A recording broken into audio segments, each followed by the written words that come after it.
you are the only person stopping you.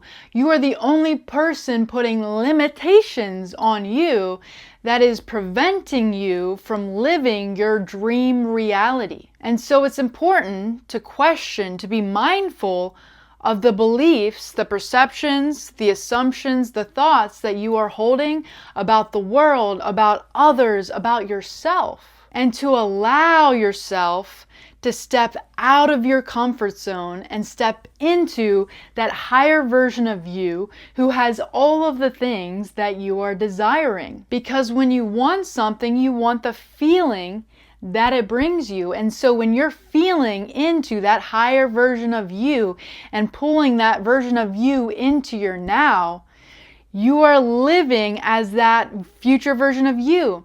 And when you get comfortable in that version of you by taking action, by building the reps, right? So confidence equals action plus consistency. So the more that you take the steps that your higher self would be doing on a daily basis, you build the confidence, and then there's no longer this fear around it. It's just become who you are. It's your identity. You've stepped into your identity of your higher self.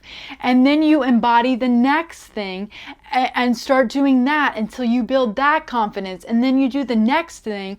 And then you realize that you've fully stepped into that higher version of you, and you've stepped into that identity. You are them because you pulled them into your now. You grounded that higher version of you and what they would be doing on a daily basis into your now. And by also feeling into that energy and feeling and utilizing your imagination to help, what would my higher self be doing, and seeing that version of you in your imagination. Your imagination is such a powerful tool. And when you utilize it, it's like you can really feel what it would be like to be that version of you, and that also helps. But I feel like the piece that a lot of people miss is the inspired action, is taking that inspired action, because they let their ego, the fear, and their comfort zone keep them in old ways of being that don't any longer serve them, that don't serve them anymore. And so it's that willingness to do it scared, to face the fear.